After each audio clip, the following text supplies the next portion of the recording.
அனைவருக்கும் வணக்கம். 2024 நாடாளுமன்ற தேர்தல் நடந்துகிட்டு இருக்குது. ஜூன் 4 அன்னைக்கு ரிசல்ட் அனௌன்ஸ் பண்ண போகிறாங்க. இந்த வீடியோவில் நம்ம பார்க்க போகிற மாநிலம் வந்து ஜார்க்கண்ட். ஜார்க்கண்டில் மொத்தம் உள்ள நாடாளுமன்ற தொகுதிகள் 14. 2024 பிஜேபி வந்து 13 சீட்டில் நிற்கிறாங்க. அவங்களுடைய கூட்டணி கட்சியான ஏஜேஎஸ்யூ ஆல் ஜார்க்கண்ட் ஸ்டூடெண்ட்ஸ் யூனியன் கட்சி வந்து ஒரு சீட்டில் நிற்கிறாங்க. அதே மாதிரி ஆப்போசிட்டில் பார்த்தீங்கன்னா காங்கிரஸ் 7 நாடாளுமன்ற தொகுதிகளை நிற்கிறாங்க. ஜேஎம்எம் ஜார்க்கண்ட் முக்தி மோர்ச்சா வந்து 5 சீட்டில் நிற்கிறாங்க.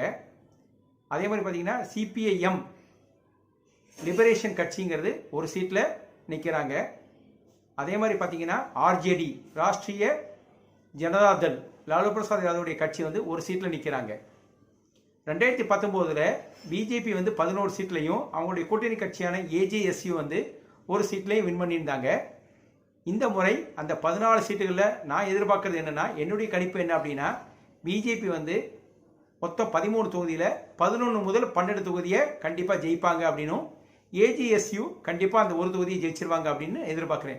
ஸோ பிஜேபி 11 to 12, அதே மாதிரி என்டிஏ 12 முதல் 13 சீட்டுகளை வின் பண்ணுவாங்க அப்படின்னு எதிர்பார்க்குறேன். அதே மாதிரி ஆப்போசிட்டில் உள்ள பார்ட்டிஸ் பார்த்தீங்கன்னா காங்கிரஸ் ஒரு சீட்டையும், அதே மாதிரி அதனுடைய கூட்டணி கட்சிகள் வந்து 0 முதல் 1 சீட்டையும் வின் பண்ணுவாங்க அப்படின்னு எதிர்பார்க்குறேன். ஸோ என்டிஏ அலையன்ஸை பொறுத்த வரைக்கும் 12 முதல் 13 சீட்டில் வின் பண்ணுவாங்க.